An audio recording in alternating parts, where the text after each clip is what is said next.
Yes, welcome to Two Dudes, One Mic. It is I, your good neighbor, and the man sitting next to me, the spit factor, the number one Philadelphia Eagles fan. We have Todd Brown. Brown, You how's your know day what? going, brother? Yeah, how's your day going, brother? We in the building, man. Look, it's good for us to be able to get back together. Took a little break, busy schedules and everything. But look, man, Oh, I'm yeah. glad to be back talking them sports, getting ready to keep grinding on these pick'ems, gaining even more ground on you on both the high Yes, sir. school slate and the college slate, and continue my comeback in the NFL slate. So let's get Come to on it, with it. baby Bubba, It baby may Bubba. take you to overtime in this one, but we don't have overtime. But we'll see. Oh, I don't need overtime. Hey, but they are the playoffs, so we'll see. All right, man. Hey, look, it is Thursday night. And look, before we head into the NFL, let's start off. We missed last night's Wednesday night game. So let's start off with Thursday night slate in college football. We have two tonight. And first one up is Sam Houston versus Liberty. Tell me who you got, man. Oh man, this is easy. This is still must be money game season, even though we don't got into October. But there's a Right. money game going on in October, and so the Liberty Flames are going to flame on against Sam Houston, and they're going to win that. So give me Liberty all day.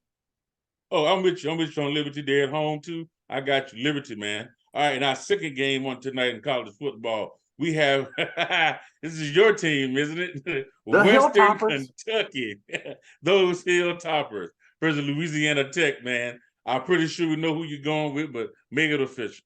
Hey man, let me tell you something. The reason that a lot of teams struggle with the Hilltoppers is because look, they are an air raid offense. They throw the Right. ball all over the place.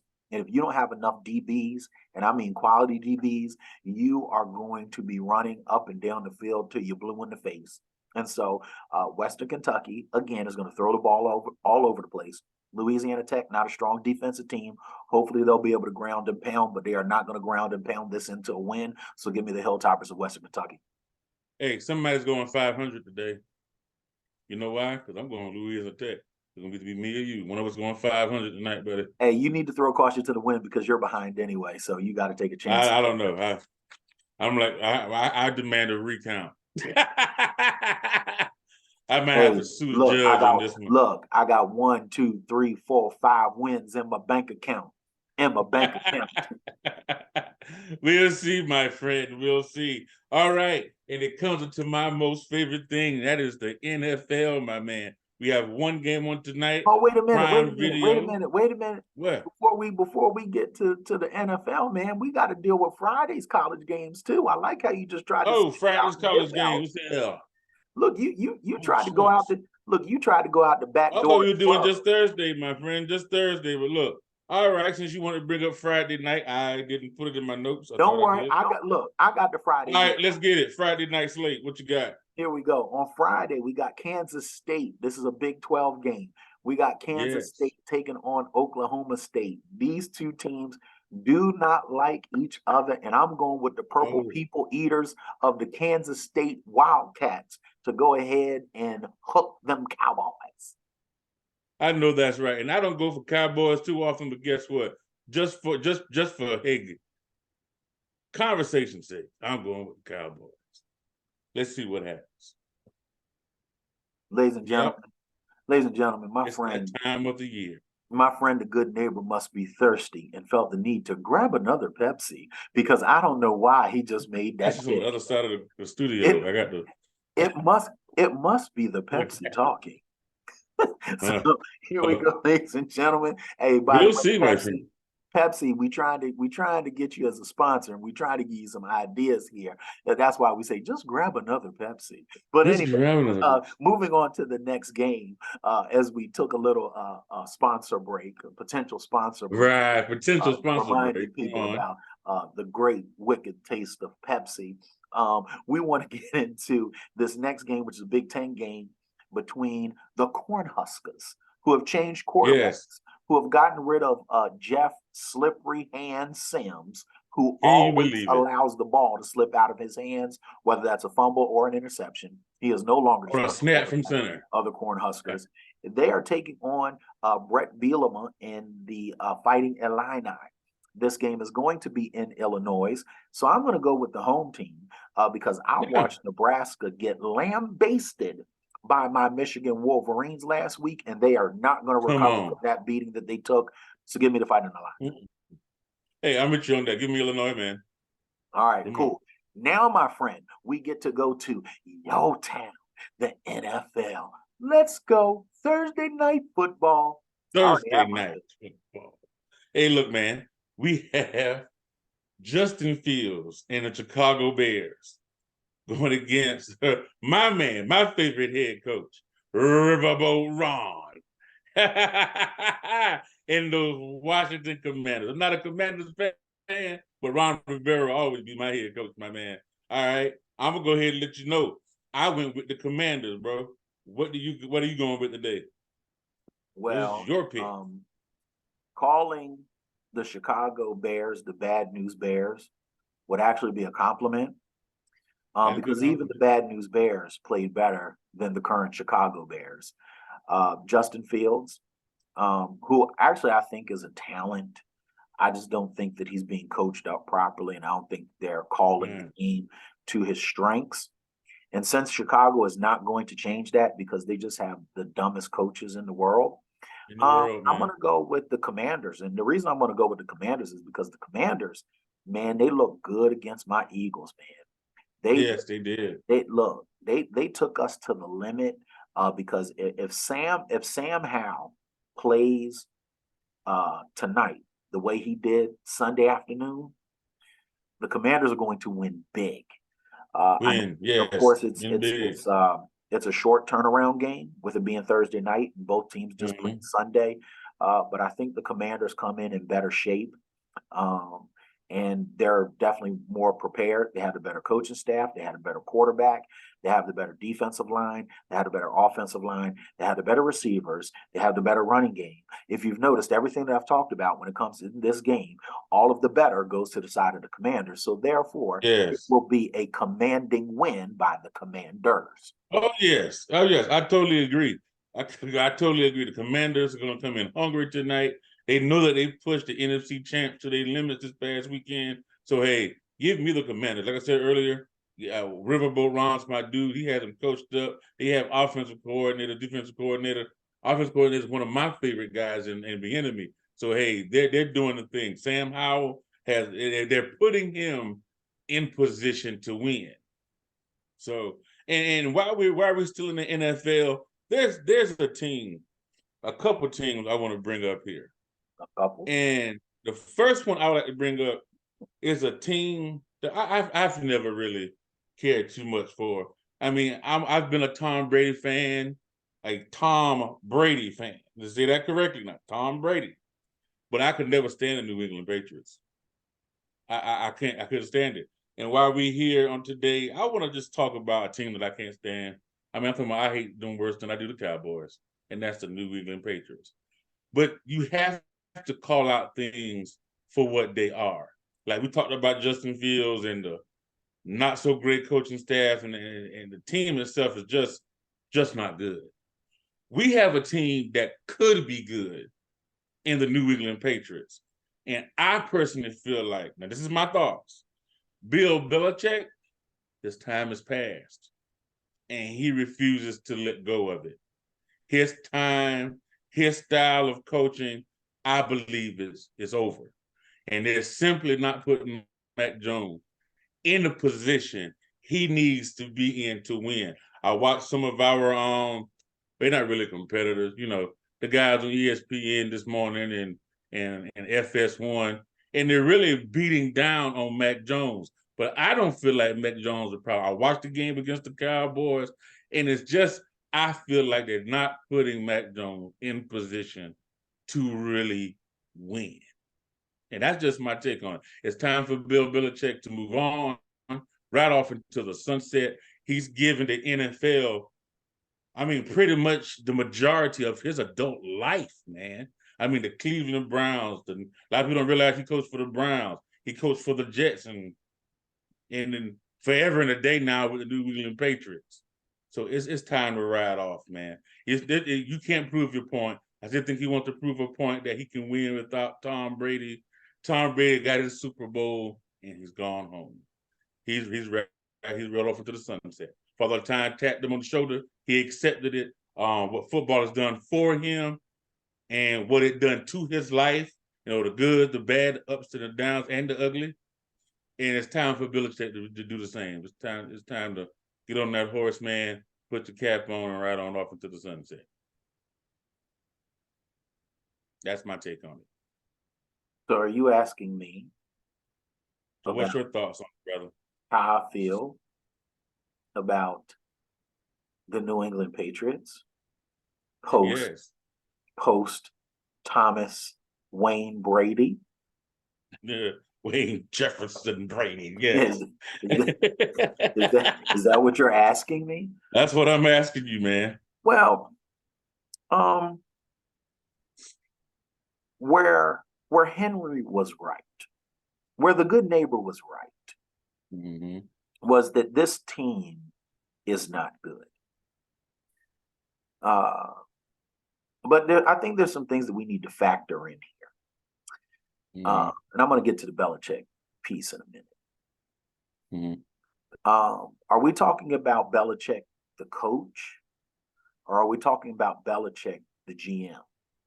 See, and the reason that we had to look at this, and I think this could be where you're making a serious mistake, my friend. There was another come on with it.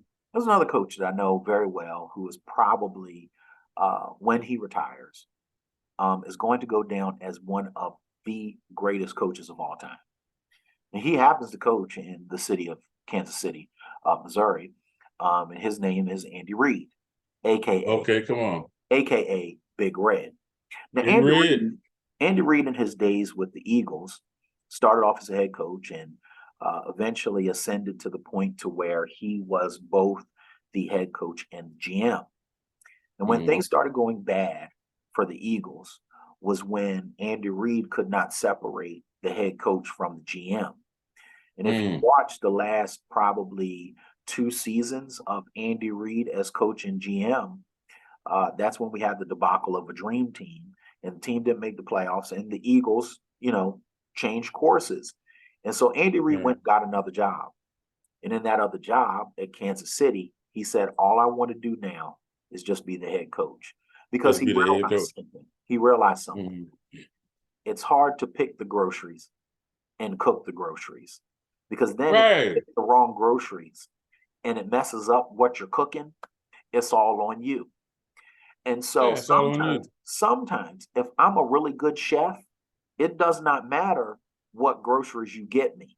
I'm going to turn it into a souffle. But sometimes I may be a good chef, but I'm not good at picking the produce that is used.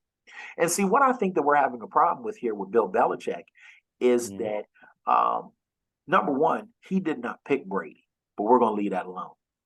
He was not the GM of the team when Brady was picked, when he was drafted. That is true. He was the coach. And so as a coach, I think Bill Belichick is still one of the greatest minds. His defense still plays solid. He's never been an offensive coach. But guess what he has lost? He lost not only his quarterback that covered up a lot of stuff. And this is one thing about greatness. When you have great players, they cover up the areas of lack. But if you notice, not only did he lose Brady, he also lost his right-hand man, Josh McDaniel, who is not, let me say this, gentlemen, somebody give me my theme music. He is not a head coach. Not a head coach. But he's a great offensive coordinator. Yes, he is. But now that he's gone, where is the main struggle in New England on the offensive side? Now, is that all Belichick? We can blame Belichick because he's the head coach. But I don't think that Belichick has worn out his coaching tread. I still think that he has about another 5 good years of coaching. But I think that there's some things that he needs to give up. I think he needs to give up being the GM. I think that he needs to find a solid offensive coordinator. Now, Bill O'Brien is good, but I don't think that presently right now, Bill O'Brien is working with the type of talent that he wants. I mean, can we admit that Mac Jones has a noodled arm? can we admit to the fact that Mac Jones is not Thomas Wayne Jefferson Brady?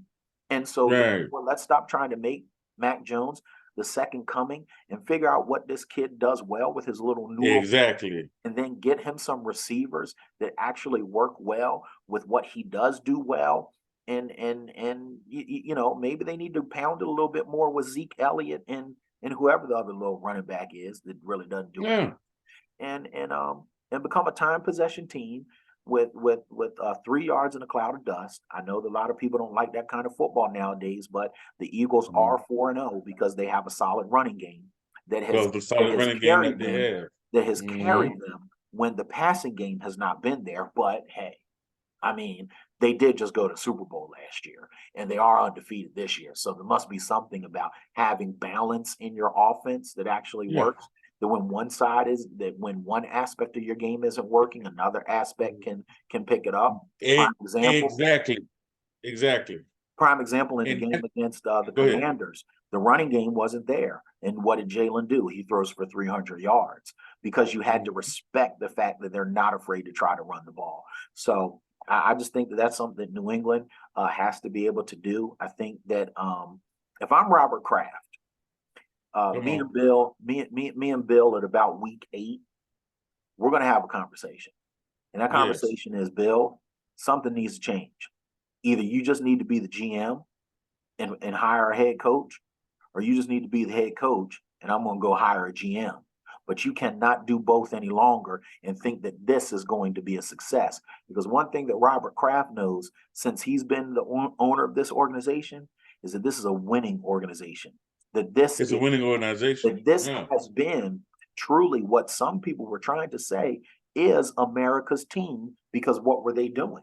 They were winning, not being stuck in mediocrity like that other team that tries to take that name but has not been in touch nor breathed Super Bowl air since 1995. 95, man. Can you believe that's our freshman year, man, of college? That's the last time. Last time, look, hey, bruh, listen, the last time they won a Super Bowl, okay, we were graduating high school, getting ready to go. Actually, I take that back. I'm about to say that. We were graduating high school. We didn't even meet yet. Exactly. Listen, oh my God. Listen, there's a whole generation of children that don't know about the Cowboys being good at anything. Come on, man. We both have grown and almost grown kids. And have never seen the Cowboys. Really seen the Cowboys win anything, man. Guess what? This generation of young people and fans, they would think that the Panthers are better than the Cowboys because at least the Panthers have been to 2 Super Bowls in that time. Right. They didn't win. Exactly. They didn't win, but they've been there. They've only been around. They touched the grass. I'm glad you brought that up because the last year that the Cowboys were in the playoffs was the first year the Patriots, but the Panthers started playing football in the NFL as an expansion team. And we've managed to make it to the Super Bowl twice. And guess what? The first Super Bowl is against the team that we're discussing about, the New England Patriots. And we took them to the limit. It took everything the Patriots had to beat us in that Super Bowl. Well, we beat the Now against the Broncos. Hold on. We beat the Patriots for our Super Bowl. Boy, that was a ugly game, man. That was terrible. 2018. We beat Thomas Wayne Jefferson Brady for the Super Bowl. That is correct. The football guys looked out for the Eagles. As a matter of fact, that was the crumbling of the dynasty when we beat them, because then that's when Bill said, I need another quarterback. He believed he could that's when the whole plug and play conversation really took off. And Tom Brady took off, but the Patriots didn't. There you go. And now they're slowly dying on the vine. Oh man, come on. I was just saying that to myself the other day. The Patriots just dying on the vine, man. And like I said, going back into about you said about week 8, Bill Belichick, Robert Kraft having a conversation. how you said the conversation is going to go as a football fan, you want to see that conversation. But the way things are in the temperature in the NFL, and not just in the NFL, but American sports across the board, it's about winning and winning now. So Belichick is going to have to come correct to Robert Kraft, or even though we know that they both have a very close, tight-knit relationship, but at the end of the day, it's about business, man. So if he's not willing to allow Robert Kraft, not Bill Belichick, because it can't be Robert Kraft. Bill Belichick going to have to bring in, but Robert Kraft is going to have to say, hey, look, this is the offense coordinator we're bringing in, and you're going to have to allow him to do his job. This is the general manager that we're bringing in.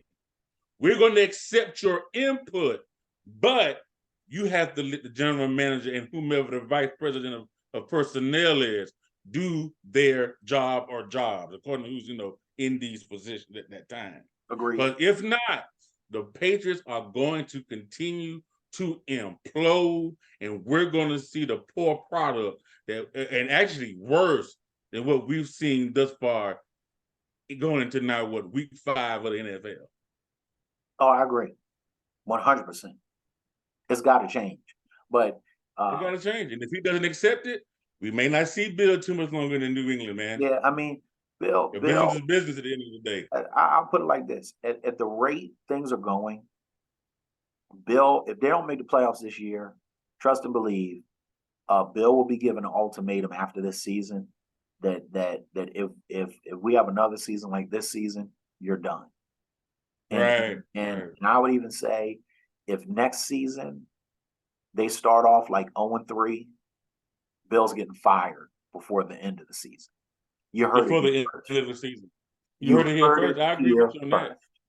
You heard it here. And then everybody can say where Todd was right. Yeah, right. Right out of the facts, spit them out. Here we go. Man, it's been a wonderful show so far. So what's the next step you want to take us to, Brown? So listen, man, I want to shift gears. I don't even want to talk football. Come on with it. What I want to talk is I want to go to sports entertainment. I want to talk. Come on, you're going sports entertainment. Not pro wrestling. I want to talk a little professional wrestling. I want to talk about how over the weekend, over this past weekend, AEW matched the previous week's news of Jade Cargill signing with the WWE with none other than the rated R superstar, Adam Copeland, known as Edge, signing with AEW. Yes.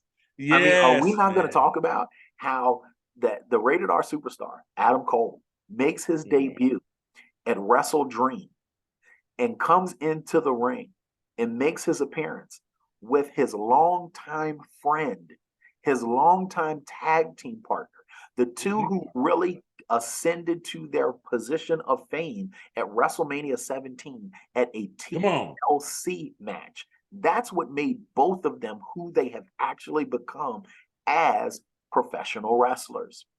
That's correct. Now watch this. This is phenomenal.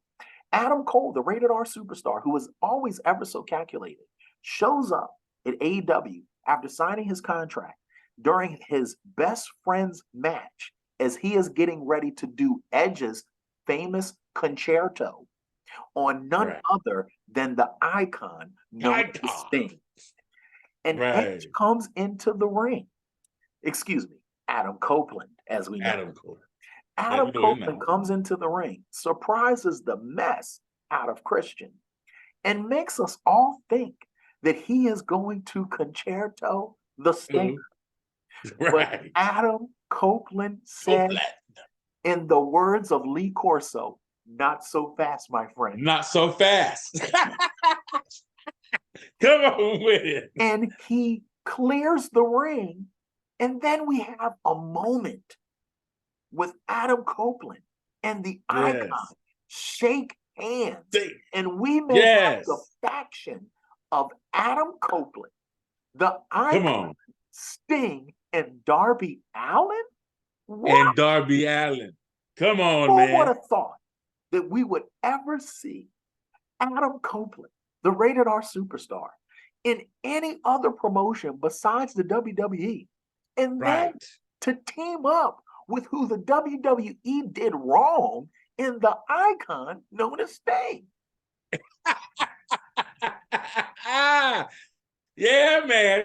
Yeah. I mean, that is a fabulous moment, a wonderful moment in pro wrestling history. I mean, this is truly something we're going to remember. Our children are going to remember as we see two icons of professional wrestling in the same ring and shaking hands. Like, you literally see in just that moment the history of the Monday Night Wars, ECW, because there were versions of the ECW that Edge was in, that Sting was in, but never at the same time. You understand? Because you had the Paul Heyman ECW, and then you had the Vince McMahon ECW. You understand what I'm saying? Now But wait, now no, they wait, come wait. together in AEW. Hold on right there. Now, the Paul Heyman ECW was rivaling WWE. That's correct. ECW had its demise when Vincent McMahon put his hands on it. That is true.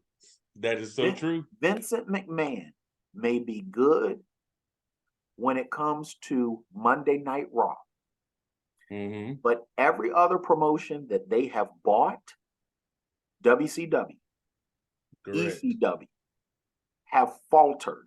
Whereas, look at what Tony Khan has done Tony Khan. with owning AEW and owning Ring of Honor. Both are thriving. Yes. Both are thriving, and I'm hoping, and I was on some of the rumor pages earlier this week, I am hoping, Brown, that Tony Khan can get Ring of Honor back on television. Because I used to stay up late, like now, this is college football season. So they would have to slide that time slot down where Ring of Honor came on after the last, East Coast college football game was played. I used to stay up and watch it. Get that hour between 11:30 to 12:30. Well, look, I'll tell you what I think Tony Khan should do. Talk to me. I don't think he needs to find a spot. I think he needs to give up either Rampage or Collision to ROH. Right. And believing he should give up Rampage. And watch That's this, my take because on that. Rampage is an hour show, so why not make Rampage a 2-hour show, and you can combine the rosters of Rampage and Collision, and then ROH be on Saturdays. Come on with it. Hey, Tony Khan, if you're listening, call me. they call me Triple G for a reason. Hey, if you want to see the masterful work that we can do together in a promotion, check us out when we're not here rapping on the mic like we are now. You can check out Two Dudes in the Mic promotion, our flagship show, 21 Salute. We try to do it close to Sunday nights, Mondays as possible. We have now 4 shows we're doing. And according to our ratings and analytics, all 4 of our shows are good. None falter or fall behind. Come on. I mean, we still have a pay-per-view that we did 2.5, 3 months ago, still getting views. I mean, we're up to over 300 and some odd views on that thing now, man. And truth be told, let's talk about that for a second. At 21 Productions, our fantasy wrestling, look, it is the best that you will get. You will get to see some of the best matches. You'll get to see individuals like Roman Reigns take on an MJF.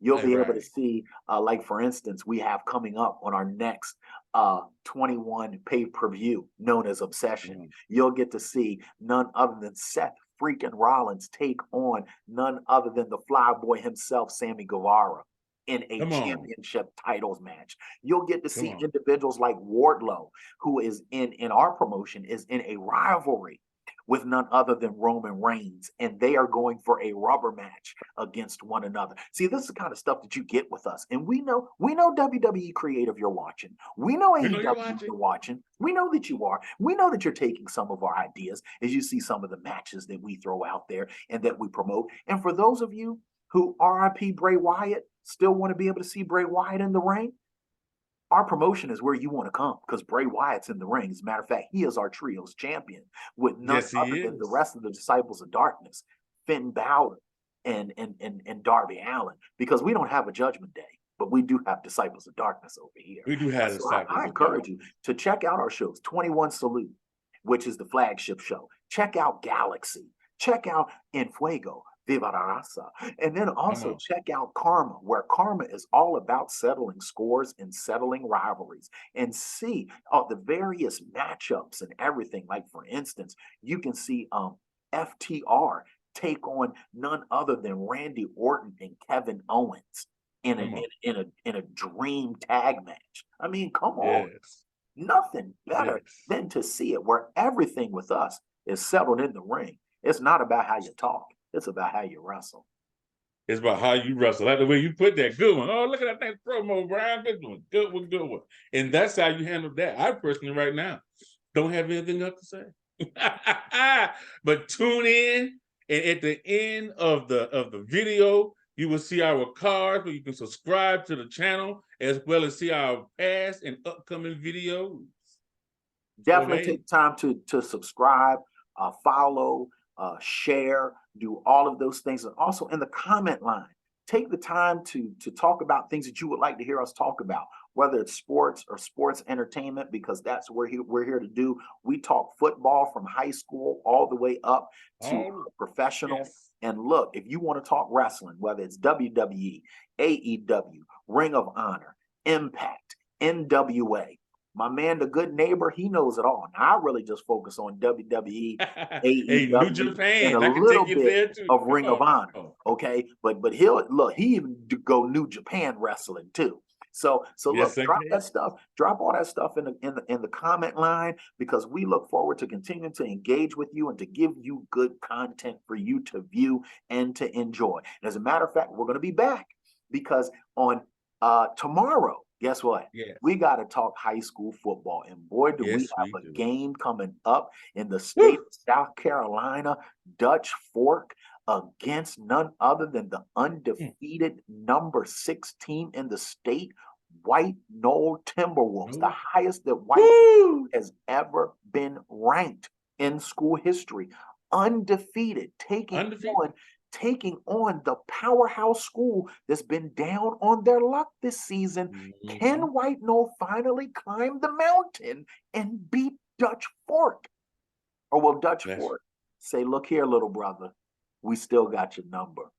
It's Pelham, the former defensive coordinator, taking on Mr. Carolina coaching clinic himself, Tom Knotts. Oh, look, it's the best in high school football coming tomorrow. Come on. So we're going to do South Carolina high school football, man. Come on. Sir. Woo! Yes, sir. Come on. So that's what you have to look forward to tomorrow, is the high school pick'em, and we'll also probably tease a little bit more in regards to, of course, wrestling, because look, good neighbor, we do need to talk about Dominic Mysterio winning that championship again. But we're not going to talk about that today. That's just the teaser. Get it in the next show. Yes. Tune in tomorrow, because we're going to give some extensive talk to Dominic Mysterio winning the belt back after only being without it for one day. So one day. We're going to do high school pick'em, and we're going to talk about that. So again, look, share, subscribe, interact with us. It's 2 dudes, 1 mic, giving you the best in sports pick'em, sports talk, and sports entertainment. Woo! With me, the number 1 spitter of facts, T.A. Brown, and the good neighbor, Henry Sanders. Until tomorrow, y'all have a great day. Peace. Peace.